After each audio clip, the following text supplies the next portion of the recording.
So dear students एक एक question बहुत ही इंपॉर्टेंट है और सारे ही ਸਿਲੈਕਟਡ ਕੁਐਸਚਨਸ ਲਏ ਹਨ ਠੀਕ ਹੈ ਸਾਰੀਆਂ ਜੋ ਫਿਲ ਇਨ ਦਾ ਬਲੈਂਕਸ ਨੇ ਜੋ ਆਈਆਂ ਹਨ ਪਿਛਲੇ ਪੇਪਰਾਂ ਦੇ ਵਿੱਚ ਜਾਂ ਜਿਨ੍ਹਾਂ ਦੀ ਉਮੀਦ ਹੈ ਆਉਣ ਦੀ ਉਹ ਸਾਰੀਆਂ ਕਵਰ ਕੀਤੀਆਂ ਹਨ ਔਰ ਮੇਰੀ ਕੋਸ਼ਿਸ਼ ਰਹੀ ਹੈ ਕਿ ਮੈਂ ਜੋ ਇੰਗਲਿਸ਼ ਮੀਡੀਅਮ ਹਨ ਅਤੇ ਪੰਜਾਬੀ ਮੀਡੀਅਮ ਦੇ ਬੱਚੇ ਹਨ ਇਹ ਦੋਨਾਂ ਦੇ ਲਈ ਜਿਹੜੀ ਹੈ ਵੀਡੀਓ ਕੰਮ ਕਰੇ ਰਾਈਟ ਇਸ ਕਰਕੇ ਮੈਂ ਇਹ ਬਾਇਲਿੰਗੁਅਲ ਬਣਾਈ ਹੈਗੀ ਹੈ ਦੋਨੋਂ ਹੀ ਭਾਸ਼ਾਵਾਂ ਦੇ ਵਿੱਚ ਇਸ ਲਈ ਤੁਸੀਂ ਇਸ ਵੀਡੀਓ ਨੂੰ ਐਂਡ ਤੱਕ ਜ਼ਰੂਰ ਦੇਖਣਾ ਔਰ ਇਹ ਵੀਡੀਓ ਦੇਖਣ ਤੋਂ ਬਾਅਦ ਇਹ ਮੰਨ ਕੇ ਚੱਲਿਓ ਕਿ ਤੁਹਾਨੂੰ ਖਾਲੀ ਥਾਵਾਂ ਪੜ੍ਹਨ ਦੇ ਲਈ ਬੁੱਕ ਦੀ ਰੈਫਰ ਨਹੀਂ ਕਰਨਾ ਪਏਗਾ ਪਰ ਰੈਫਰ ਜ਼ਰੂਰ ਕਰਿਓ ਤੁਸੀਂ ਥੋਰੋ ਨੌਲੇਜ ਜ਼ਰੂਰ ਹੋਣੀ ਚਾਹੀਦੀ ਹੈਗੀ ਆ ਰਾਈਟ ਇਹਦੇ ਨਾਲ ਇਹ ਤੁਹਾਨੂੰ ਬੈਨੀਫਿਟ ਹੋ ਜਾਏਗਾ ਕਿ ਸਵੇਰੇ ਪੇਪਰ ਪਾਉਣ ਤੋਂ ਪਹਿਲਾਂ ਤੁਸੀਂ ਇਹਨੂੰ ਗੋ ਥਰੂ ਕਰ ਜਾਓ ਇੱਕ ਵਾਰ ਤੁਹਾਡਾ ਸੈਲਫ ਅਪਰੇਜ਼ਲ ਹੋ ਜਾਏਗਾ ਮੈਨੂੰ ਕਿੰਨਾ ਕੁ ਆਉਂਦਾ ਹੈਗਾ ਆ ਠੀਕ ਹੈ ਸੋ ਸਟਾਰਟ ਕਰਦੇ ਹਾਂ ਸਾਡੇ ਕੋਲ ਜੋ ਪਹਿਲੀ ਖਾਲੀ ਥਾਂ ਹੈ the first fill in the blanks is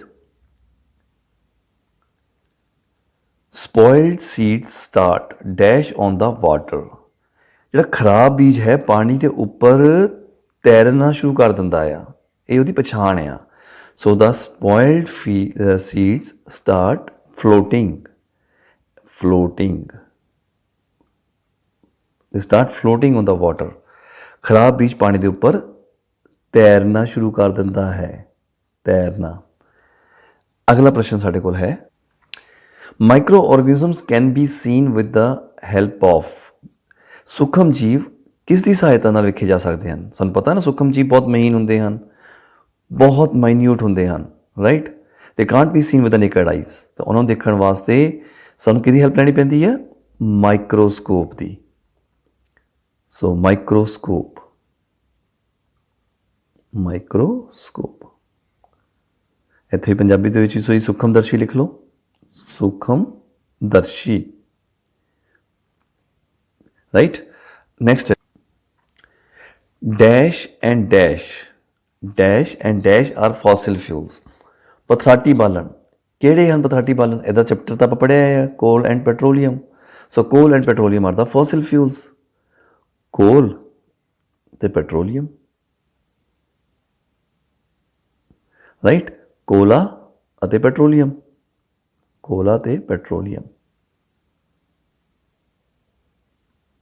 ਇਹ ਕੀ ਨੇ ਪਥਰਾਟੀ ਬਾਲਣ ਨੇ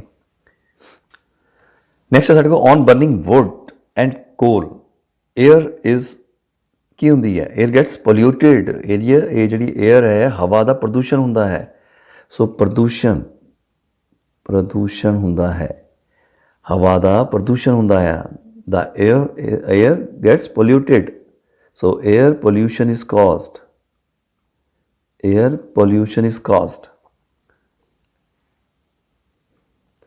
so dear students the next article fill in the blank है कि friction depends upon the dash of the surface मतलब जो रगड़ बल है ਉਹ ਸਤਹ ਦੀ किस ਉੱਪਰ ਨਿਰਭਰ ਕਰਦਾ ਹੈ ਸੁਭਾਅ ਤੇ ਨਿਰਭਰ ਕਰਦਾ ਹੈ ਸੁਭਾਅ ਠੀਕ ਹੈ ਨਾ ਜੇ ਤਾਂ ਸਤਹ ਹੈ ਚਿਕਨੀ ਫਿਰ ਤਾਂ ਜਿਹੜਾ ਰਗੜ ਹੈਗੀ ਆ ਉਹ ਘੱਟ ਲੱਗੇਗੀ ਪਰ ਜੇ ਸਤਹ ਹੋਈ ਖੁਰਦਰੀ ਫਿਰ ਰਗੜ ਬਲ ਵੱਧ ਲੱਗੇਗਾ so friction depends upon the nature of the surface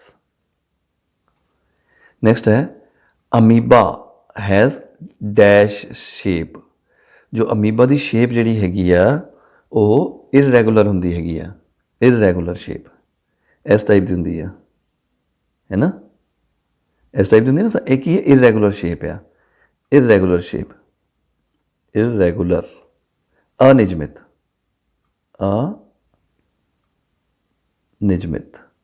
ਸੋ ਅਨਿਯਮਿਤ ਜਿਹੜੀ ਹੈ ਇਸ ਦਾ ਆਕ੍ਰਿਤੀ ਹੈ so next is the passage of an electric current through a solution causes dash effects ਯਾਨੀ ਕਿਸੇ ਘੋਲ ਵਿੱਚੋਂ ਜਦੋਂ ਬਿਜਲੀ ਧਾਰਾ ਲਗਾਈ ਜਾਂਦੀ ਹੈ ਤਾਂ ਕਿਹੋ ਜਿਹਾ ਪ੍ਰਭਾਵ ਪੈਦਾ ਹੁੰਦਾ ਆ ਪ੍ਰਭਾਵ ਪੈਦਾ ਹੁੰਦਾ ਰਸਾਇਣਿਕ ਸੋ ਇੱਥੇ ਲਿਖਾਂਗੇ ਅਸੀਂ ਰਸਾਇਣਿਕ ਪ੍ਰਭਾਵ ਪੈਦਾ ਹੁੰਦਾ ਆ so chemical effect causes chemical effect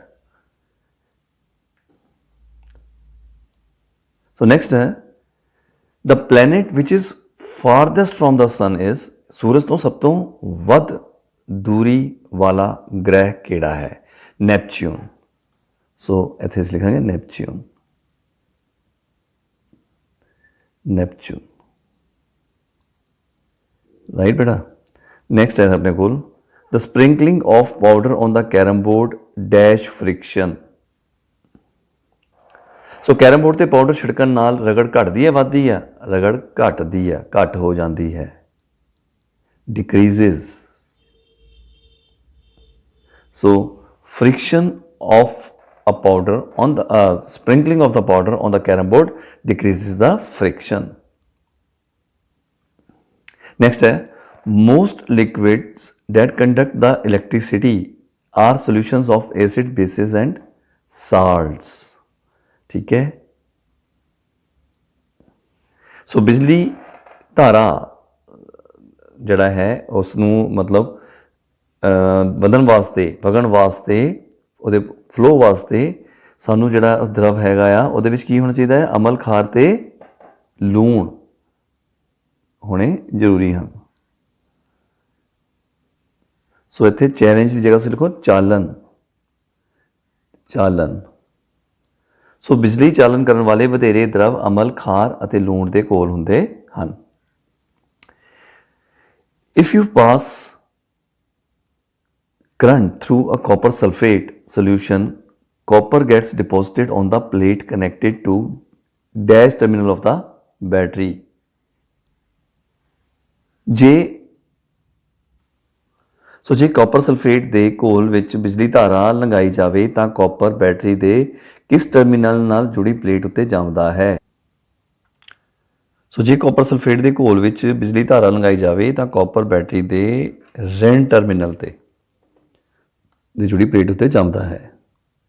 ਸੋ ਰਿਣ ਉੱਪਰ ਲਿਖਾਂਗੇ negative.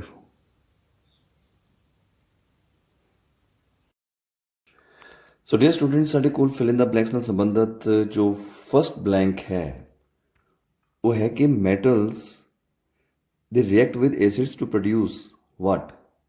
So metals, they react with acids to produce hydrogen gas. Hydrogen gas produce ਕਰਦੇ ਹਨ ਜਦੋਂ ਧਾਤਾਂ ਜਿਹੜੀਆਂ ਨੇ ਤੇਜ਼ਾਬਾਂ ਨਾਲ ਕਿਰਿਆ ਕਰਦੀਆਂ ਹਨ। ਸੋ ਅਸੀਂ ਇੱਥੇ ਲਿਖਾਂਗੇ ਹਾਈਡਰੋਜਨ ਗੈਸ। ਹਾਈਡਰੋਜਨ। ਅੱਛਾ, ਇਹਦੀ ਪੁਸ਼ਟੀ ਕਿਵੇਂ ਹੁੰਦੀ ਕਿ ਹਾਈਡਰੋਜਨ ਗੈਸ ਹੈ?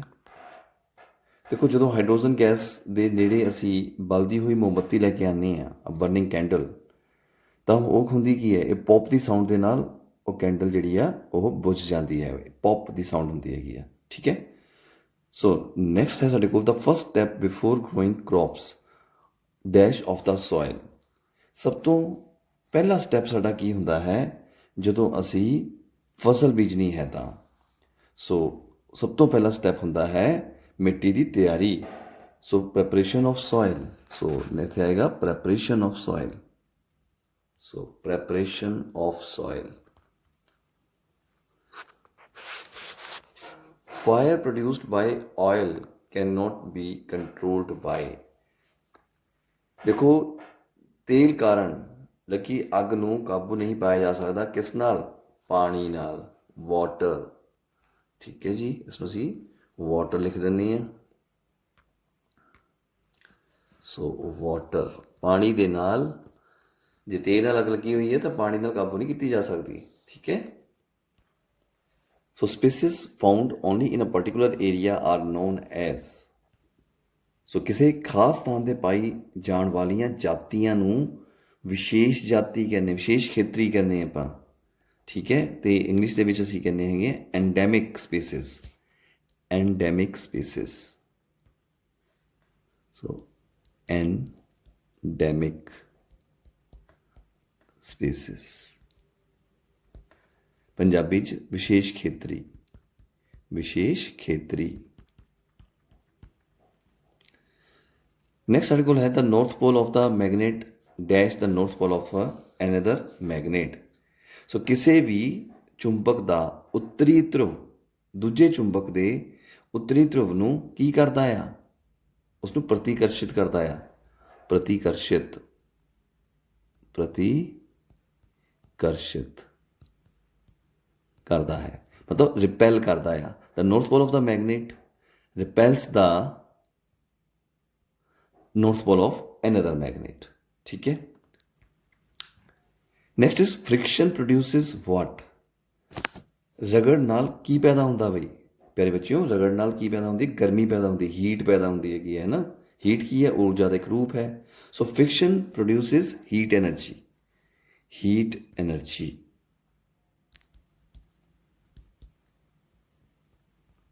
ਰਾਈਟ, ਤਾਪ ਊਰਜਾ ਲਿਖਦੇ ਨੇ ਆਪਾਂ ਇੱਥੇ, ਤਾਪ ਊਰਜਾ।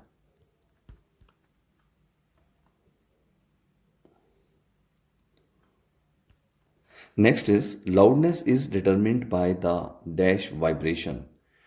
जो लाउडनेस है, प्रबलता है, सो प्रबलता किहदे करके निर्धारित की जाती है? प्रबलता जिहड़ी साउंड की, धुनी की प्रबलता आयाम दे नाल, आयाम, आयाम, ठीक है। जिन्ना वड्डा आयाम उन्नी उच्ची आवाज़ होएगी, धुनी होएगी। So the loudness is determined by the So the loudness is determined by the amplitude of the vibration. Amplitude. Amplitude of the vibration. So ਇੱਥੇ ਅਸੀਂ amplitude ਪੜਾਂਗੇ। Next is shooting stars are not actually stars. ਜਿਹੜੇ ਚਮਕਦੇ ਹੋਏ ਤਾਰੇ ਹੈ ਨਾ, ਉਹ actual ਤਾਰੇ ਨਹੀਂ ਹੁੰਦੇ ਹੈਗੇ ਆ। ਉਹ ਕੀ ਹੁੰਦੇ ਹੈਗੇ ਆ? They are meteors. ਠੀਕ ਹੈ, they are the meteors. So they are the meteors. और what are the meteors? meteors ਕੀ ਹੁੰਦੇ ਆ? meteors are the collection of dust and debris, ਠੀਕ ਹੈ। ਧੂੜੀ ਕਣ ਹੁੰਦੇ ਹੈਗੇ ਆ, ਠੀਕ ਹੈ। ਤੋ ਜੋ ਕਿ ਧਰਤੀ ਦੇ ਐਟਮੋਸਫੇਅਰ ਦੇ ਵਿੱਚ ਐਂਟਰ ਕਰਦੇ ਹੈਗੇ ਆ, ਤਾਂ ਫ੍ਰਿਕਸ਼ਨ ਦੇ ਨਾਲ ਉਹਨਾਂ ਵਿੱਚ ਚਮਕ ਜੀ ਪੈਦਾ ਹੁੰਦੀ ਹੈਗੀ ਆ, ਠੀਕ ਹੈ, ਜਿਹਨੂੰ ਆਪਾਂ ਮੀਟੀਓਰਸ ਕਹਿੰਦੇ ਹੈਗੇ ਆ। So shooting stars are not actually stars, they are meteors. So shooting stars are meteors. ਉਹਨੇ ਪੁੱਛਿਆ ਹੈ ਕਿ shooting stars are not actually stars ਨਹੀਂ ਹੁੰਦੇ, ਮਤਲਬ ਇੱਥੇ ਸਟਾਰਸ ਹੀ ਆਣਾ ਆ। ਜੇ ਪੁੱਛਦੇ ਕਿ ਸ਼ੂਟਿੰਗ ਸਟਾਰਸ ਆਰ ਐਕਚੁਅਲੀ, ਫਿਰ ਆਪਾਂ ਮੀਟੀਓਰਸ ਲਿਖਣਾ ਸੀਗਾ। ਜੇ ਨੋਟ ਨਾ ਪਾਇਆ ਹੁੰਦਾ ਫਿਰ ਮੀਟੀਓਰਸ ਲਿਖਣਾ ਸੀਗਾ, ਠੀਕ ਹੈ। ਸੋ ਸ਼ੂਟਿੰਗ ਸਟਾਰਸ ਜਿਹੜੇ ਨੇ, they are actually meteors and they are not stars. ਅਤੇ ਪੰਜਾਬੀ ਦੇ ਵਿੱਚ ਜਿਹੜੇ ਸ਼ੂਟਿੰਗ ਸਟਾਰ ਹੁੰਦੇ ਹਨ, ਉਹ ਤਾਰੇ ਨਹੀਂ ਹੁੰਦੇ, ਉਹ ਉਲਕਾ ਹੁੰਦੇ ਹਨ, ਉਲਕਾ, ਉਲਕਾ ਹੁੰਦੇ ਹਨ। ਫੋਸਿਲ ਫਿਊਲਸ ਆਰ ਕੋਲ ਡੈਸ਼ ਐਂਡ ਨੈਚੁਰਲ ਗੈਸ। ਜੋ ਪਥਰਾਟੀ ਬਾਲਣ ਹਨ, ਉਹ ਕੋਲਾ ਆ, ਡੈਸ਼ ਅਤੇ ਕੁਦਰਤੀ ਗੈਸ। ਕੋਲਾ, ਡੈਸ਼ ਅਤੇ ਕੁਦਰਤੀ ਗੈਸ। ਸੋ ਫੋਸਿਲ ਫਿਊਲਸ ਕਿਹੜੇ ਹੁੰਦੇ ਹਨ? ਉਹ ਫਿਊਲਸ ਜੋ ਸਾਨੂੰ ਨੇਚਰ ਤੋਂ ਮਿਲਦੇ ਹਨ, ਲੇਕਿਨ ਮਿਲਦੇ ਬਹੁਤ ਸਾਲਾਂ ਬਾਅਦ ਨੇ, ਲੱਖਾਂ ਕਰੋੜਾਂ ਸਾਲ ਲੱਗ ਜਾਂਦੇ ਹਨ ਫੋਸਿਲ ਫਿਊਲਸ ਲਈ, ਠੀਕ ਹੈ। ਸੋ ਉਹਦੇ 'ਚ ਕੀ ਹੈ ਆਪਣੇ ਕੋਲ? ਉਹਦੇ 'ਚ ਹੈ ਫੋਸਿਲ ਫਿਊਲਸ ਆ ਗਏ, ਜਿਵੇਂ ਕੋਲਾ ਹੋ ਗਿਆ। ਉਸ ਤੋਂ ਬਾਅਦ ਪੈਟਰੋਲੀਅਮ, ਕੋਲ ਐਂਡ ਪੈਟਰੋਲੀਅਮ। ਇੱਥੇ ਅਸੀਂ ਪੈਟਰੋਲੀਅਮ ਲਿਖ ਲੈਂਦੇ, ਪੈਟਰੋਲ, ਡੀਜ਼ਲ, ਮਿੱਟੀ ਦਾ ਤੇਲ, ਠੀਕ ਹੈ ਜੀ। ਇਹ ਸਾਰੇ ਕੀ ਨੇ? These are fossil fuels. So ਅਸੀਂ ਇੱਥੇ ਇਸਨੂੰ ਲਿਖ ਦਿੰਦੇ petroleum, petroleum. Next is cholera is caused by. जो कॉलरा है, हैजा है, इनू पंजाबी च आपां कहने हैजा। जो हैजा जिहड़ा आ वो किस कारण फैलदा आ? हैजा जिहड़ा आ वो फैलदा हैगा आ बैक्टीरिया दे करके। बैक्टीरिया, बैक्टीरिया भी किहड़ा नाम की ओहदा? Vibrio cholerae, vibrio cholerae, cholerae. So vibrio cholerae ਨਾਂ ਦਾ ਜਿਹੜਾ ਜੀਵਾਣੂ ਹੈ, ਉਹਦੇ ਕਰਕੇ ਜੀ ਇਹ ਹੈਜਾ ਫੈਲਦਾ ਆ। ਹੈਜੇ ਵਿੱਚ ਜਿਹੜਾ ਆ ਹੁੰਦਾ ਕੀ ਹੈ? ਹੈਜੇ ਵਿੱਚ ਔਰ ਰੀਜ਼ਨ ਕੀ ਇਹਦਾ ਫੈਲਣ ਦਾ? ਇਹਦਾ ਰੀਜ਼ਨ ਹੈਗਾ ਫੈਲਣ ਦਾ, ਜੇ ਅਸੀਂ ਗੰਦਾ ਖਾਣਾ, ਕੰਟੈਮੀਨੇਟਿਡ ਫੂਡ, ਠੀਕ ਹੈ, ਉਹ ਅਸੀਂ ਖਾ ਲੈਂਦੇ ਹੈਗੇ ਹਾਂ। ਮਤਲਬ ਹੱਥ ਹੁੱਥ ਨਹੀਂ ਧੋਤੇ, ਗੰਦੀ ਜਗ੍ਹਾ ਤੋਂ ਅਸੀਂ ਖਾਣਾ ਖਾ ਲਿਆ ਹੈਗਾ ਆ, ਠੀਕ ਹੈ, ਸਾਫ਼ ਸਫਾਈ ਦਾ ਧਿਆਨ ਨਹੀਂ ਰੱਖਿਆ ਗਿਆ, ਗੰਦਾ ਪਾਣੀ ਪੀ ਲਿਆ, ਉਹਦੇ ਨਾਲ ਜਿਹੜਾ ਆ ਉਹ ਹੈਜਾ ਹੋ ਜਾਂਦਾ ਹੈਗਾ। ਇਹਦੇ 'ਚ ਹੁੰਦਾ ਕੀ ਹੈਗਾ? ਪੇਟ ਖਰਾਬ ਹੋ ਜਾਂਦਾ, ਲੂਜ਼ ਮੋਸ਼ਨਸ ਆ ਜਾਂਦੇ ਹੈਗੇ, ਉਲਟੀਆਂ ਆ ਜਾਂਦੀਆਂ, ਠੀਕ ਹੈ। ਔਰ ਜਿਸ ਕਰਕੇ ਕੀ ਹੁੰਦਾ ਹੈਗਾ ਆ ਕਿ ਜਿਹੜੀ ਪਾਣੀ ਦੀ ਕਮੀ ਹੋ ਜਾਂਦੀ ਹੈਗੀ ਹੈ। ਸੋ ਇੱਥੇ ਉੱਤਰ ਆਏਗਾ cholera is caused by the bacteria, Punjabi ਦੇ ਵਿੱਚ ਜੀਵਾਣੂ, ਜੀਵਾਣੂ। ਸੋ ਵਿਬਰਿਓ ਕੋਲੈਰੀ ਨਾਂ ਦਾ ਜੀਵਾਣੂ, ਜਿਸ ਕਰਕੇ ਕੋਲਰਾ ਫੈਲਦਾ ਹੈਗਾ ਆ। ਸੋ ਪਿਆਰੇ ਵਿਦਿਆਰਥੀਓ, ਇੱਕ ਫਿਲ ਇਨ ਦਾ ਬਲੈਂਕ ਜੋ ਮੈਂ ਲਈ ਹੈ ਇਹ ਤੁਹਾਡੇ ਪ੍ਰੀਖਿਆ ਦੇ ਸੰਦਰਭ ਵਿੱਚ ਬਹੁਤ ਇੰਪੋਰਟੈਂਟ ਹੈ। ਠੀਕ ਹੈ, ਤਾਂ ਮੈਂ ਕੋਈ ਵੀ ਇਹੋ ਜਿਹੀ ਬਲੈਂਕ ਨਹੀਂ ਛੱਡੀ ਹੈਗੀ ਆ ਜਿਹੜੀ ਕਿ ਪਿਛਲੇ ਸਾਲ ਦੇ ਪੇਪਰਾਂ 'ਚ ਆਈ ਹੋਵੇ, ਮਤਲਬ ਹਰ ਕਵਰ ਕਰਨ ਦੀ ਕੋਸ਼ਿਸ਼ ਕੀਤੀ ਹੈਗੀ ਹੈ। ਉਸ ਤੋਂ ਇਲਾਵਾ ਜੋ ਹੋਰ ਇੰਪੋਰਟੈਂਟ ਲੱਗੀਆਂ ਮੈਨੂੰ ਉਹ ਸਾਰੀਆਂ ਮੈਂ ਕਵਰ ਕੀਤੀਆਂ ਹਨ। ਅਤੇ ਨੈਕਸਟ ਸਾਡੇ ਕੋਲ ਜੋ ਖਾਲੀ ਥਾਂ ਹੈ ਉਸ ਨੂੰ ਆਪਾਂ ਗੋ ਥਰੂ ਕਰ ਲੈਂਦੇ ਹਾਂ। For growing a crop sufficient sunlight and dash from soil are essential। ਮਤਲਬ ਜੇ ਫਸਲ ਨੂੰ ਅਸੀਂ ਵਧੀਆ ਤਰੀਕੇ ਨਾਲ ਉਗਾਉਣਾ ਚਾਹੁੰਦੇ ਹਾਂ, ਸਾਨੂੰ ਉਚਿਤ ਸੂਰਜੀ ਰੋਸ਼ਨੀ ਚਾਹੀਦੀ ਹੈ। ਮਿੱਟੀ ਵਿੱਚ ਉਚਿਤ ਹੋਰ ਕੀ ਕੁਝ ਚਾਹੀਦਾ ਆ? ਉਚਿਤ ਚਾਹੀਦਾ ਆ ਪੋਸ਼ਣ, ਠੀਕ ਹੈ, ਅਤੇ ਪਾਣੀ। ਸੋ ਪੋਸ਼ਕ ਤੱਤ ਸਾਨੂੰ ਚਾਹੀਦੇ ਹਨ, ਪੋਸ਼ਕ ਤੱਤ ਚਾਹੀਦੇ ਹਨ ਅਤੇ ਪਾਣੀ। ਠੀਕ ਹੈ, ਸੋ ਨਿਊਟਰੀਐਂਟਸ ਐਂਡ ਵਾਟਰ,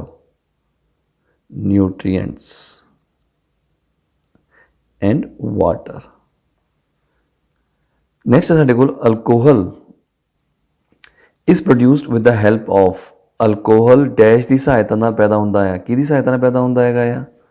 ਇਹ ਹੁੰਦਾ ਖਮੀਰਨ ਵਿਧੀ ਨਾਲ, ਖਮੀਰ। ਸੋ ਇੱਥੇ ਲਿਖਾਂਗੇ ਖਮੀਰ, ਅੰਗਰੇਜ਼ੀ 'ਚ ਕਹਿੰਦੇ ਉਸਨੂੰ ਜ਼ੀਸਟ। ਨੈਕਸਟ ਹੈ ਲੀਸਟ ਪੋਲਿਊਟਿੰਗ ਫਿਊਲ ਫॉर ਵਹੀਕਲਸ, ਜਿਹਦੇ ਨਾਲ ਘੱਟ ਤੋਂ ਘੱਟ ਪ੍ਰਦੂਸ਼ਣ ਹੁੰਦਾ ਹੈਗਾ ਆ। ਉਹ ਜਿਹੜਾ ਫਿਊਲ ਕਿਹੜਾ ਆ? ਉਹ ਕਿਹੜਾ ਬਾਲਣ ਹੈਗਾ ਆ? ਉਹ ਹੈਗਾ ਆ CNG। ਅੱਜ ਕੱਲ੍ਹ ਤੁਸੀਂ ਦੇਖ ਰਹੇ ਹੋ ਨਾ CNG ਦੀਆਂ ਗੱਡੀਆਂ ਜਿਹੜੀਆਂ ਹੈਗੀਆਂ ਆ ਉਹ ਆਮ ਦੇਖੀਆਂ ਜਾਂਦੀਆਂ ਨੇ। ਉਹਨਾਂ ਨੂੰ ਰੰਗ ਵੀ ਹਰਾ ਹੀ ਕੀਤਾ ਹੁੰਦਾ ਹੈਗਾ ਆ। ਆਟੋਸ ਵਗੈਰਾ ਦੇਖੋ, ਜੇ CNG ਦੇ ਹੋਣਗੇ ਹਰੇ ਰੰਗ ਦੇ ਹੋਣਗੇ। ਉਹ ਵਾਹਨਾਂ ਦੇ ਲਈ ਸਭ ਤੋਂ ਘੱਟ ਪ੍ਰਦੂਸ਼ਣ ਬਾਲਣ CNG ਹੈ, CNG। ਨੈਕਸਟ ਦੇਖੋ, to move a loaded trolley we have to dash it. ਮਤਲਬ ਕਿ ਇੱਕ ਜੋ ਟਰਾਲੀ ਲੱਦੀ ਹੋਈ ਹੈ ਉਸ ਨੂੰ ਚਲਾਉਣ ਦੇ ਲਈ ਸਾਨੂੰ ਕੀ ਕਰਨਾ ਪਏਗਾ? ਜਦੋਂ ਉਸਨੂੰ ਮਤਲਬ ਅਸੀਂ ਅੱਗੇ ਧੱਕਣਾ ਪਏਗਾ, ਰਾਈਟ। ਸੋ ਉਸ ਨੂੰ ਧੱਕਣਾ ਪੈਂਦਾ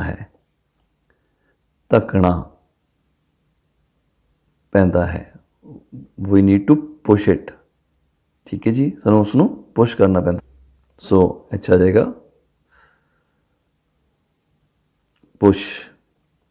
ਠੀਕ ਹੈ, ਨੈਕਸਟ ਹੈ sliding friction is dash than the static friction. जो ਸਰਕਣਸ਼ੀਲ ਜੋ ਰਗੜ ਹੈ ਉਹ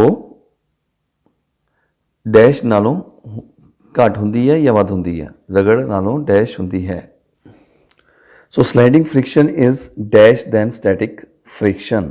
ਸਰਕਣਸ਼ੀਲ ਰਗੜ ਸਥਿਤਿਕ ਰਗੜ ਨਾਲੋਂ ਕੀ ਹੁੰਦੀ ਹੈ? ਘੱਟ ਹੁੰਦੀ ਹੈ। ਸੋ ਘੱਟ ਹੁੰਦੀ ਹੈ। So sliding friction is less than the static friction. So next ਹੈ ਸਾਡੇ ਕੋਲ time taken by an object to complete one vibration is called. So ਕਿਸੇ ਵਸਤੂ ਦੁਆਰਾ ਇੱਕ ਡੋਲਨ ਆ, ਇੱਥੇ ਡਾਲਰ ਨਹੀਂ ਹੈਗਾ ਆ, ਡੋਲਨ, ਇੱਕ ਡੋਲਨ ਨੂੰ ਪੂਰਾ ਕਰਨ ਦੇ ਲਈ ਲੱਗੇ ਸਮੇਂ ਨੂੰ ਕੀ ਕਹਿੰਦੇ ਹਨ? ਸੋ ਉਸ ਨੂੰ ਕਹਿੰਦੇ ਹਨ ਆਵਰਤ ਕਾਲ।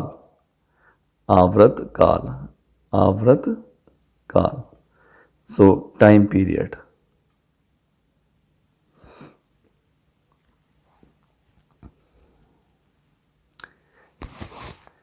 The structural and the functional unit of a living organism is। ਜੀਵਾਂ ਦੀ ਸੰਰਚਨਾਤਮਕ ਅਤੇ ਕਿਰਿਆਤਮਕ ਇਕਾਈ ਕੀ ਹੈ ਬੇਟਾ ਜੀ? ਉਹ ਹੈ cell. So answer is cell.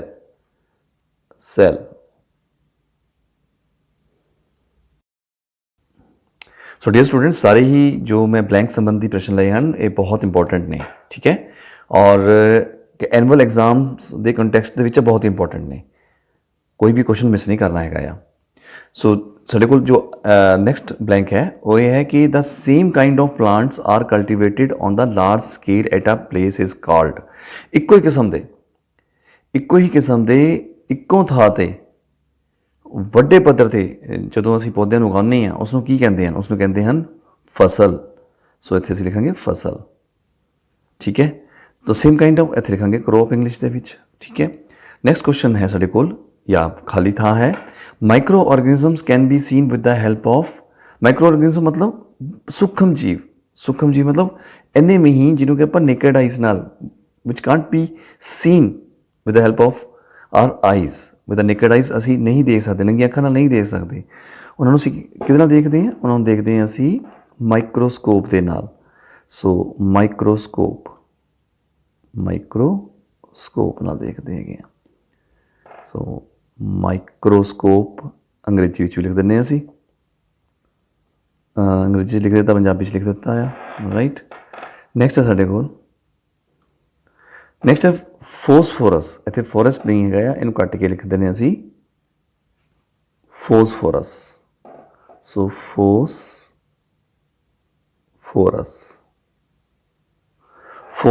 Is very reactive, बहुत क्रियाशील अधात है। सो क्रियाशील, बहुत अधिक क्रियाशील धात है। इसमें मिट्टी तेल में रखा जाता बेटा जी, ठीक है। नैक्सट है साढ़े कोल process of separation of different constituents from petroleum is, petroleum तो उसके घटकों ਨੂੰ ਅੱਡ ਕਰਨ ਦੀ ਪ੍ਰਕਿਰਿਆ ਨੂੰ ਕੀ ਕਹਿੰਦੇ ਹਨ? ਸੋ ਪੈਟਰੋਲੀਅਮ ਤੋਂ ਉਸ ਦੇ ਵਿਭਿੰਨ, ਇੱਥੇ ਵਿਭਿੰਨ ਆਣਾ ਬੇਟਾ ਜੀ, ਥੋੜੀ ਜੀ ਪ੍ਰਿੰਟਿੰਗ ਮਿਸਟੇਕ ਹੋਈ ਹੈ। ਵਿਭਿੰਨ ਘਟਕਾਂ ਨੂੰ ਅੱਡ ਕਰਨ ਦੀ ਪ੍ਰਕਿਰਿਆ ਨੂੰ ਕੀ ਕਹਿੰਦੇ ਹਨ? ਉਸ ਨੂੰ ਕਹਿੰਦੇ ਹਨ ਅੰਸ਼ਕ ਕਸ਼ੀਦਣ, ਅੰਸ਼ਕ ਕਸ਼ੀਦਣ। So process of separating different constituents from petroleum is called fractional distillation. Fractional distillation.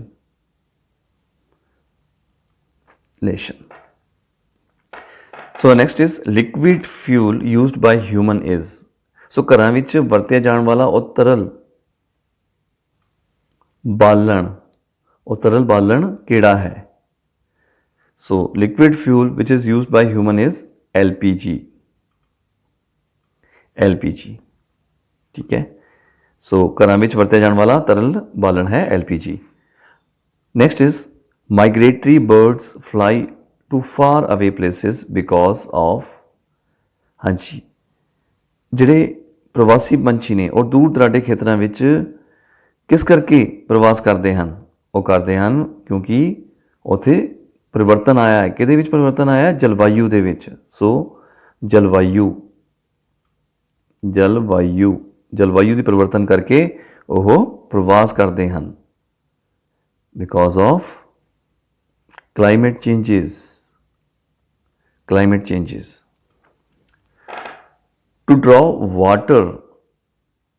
Water from a well we have to dash at the rope, मतलब खूह विचों पानी कड्ढण लई सानू रस्सी नूं डैश पवेगा। जो खूह विचों असीं पानी कड्ढना तो सानू फोर्स लगानी पैनी है, बैल जिहड़ा बल लगाना पैना है, ठीक है जी। बल किन्ने तरीके दा? दो, है ना। सो पुश और पुल, धक्का जां खिच। सो जदों असीं खूह विचों पानी कड्ढना है तो रस्सी नूं खिचना पएगा, पुल करना पएगा। सो इत्थे उपर लिखांगे असीं पुल, इत्थे लिखिआ खिचना पवेगा, खिंचना। The time taken by an object to complete the oscillation is called, खूह विचों सो एक वस्तु ਲਈ ਡੋਲਨ ਪੂਰਾ ਕਰਨ ਲਈ ਲੱਗੇ ਸਮੇਂ ਨੂੰ ਕੀ ਕਹਿੰਦੇ ਹਨ? ਉਸ ਨੂੰ ਕਹਿੰਦੇ ਹਨ ਆਵਰਤ ਕਾਲ, ਆਵਰਤ ਕਾਲ, ਠੀਕ ਹੈ। Time period, so time period. So time taken by an object to complete the oscillation is called time period. Next is night birds have dash cones then rods in their eyes. So rods.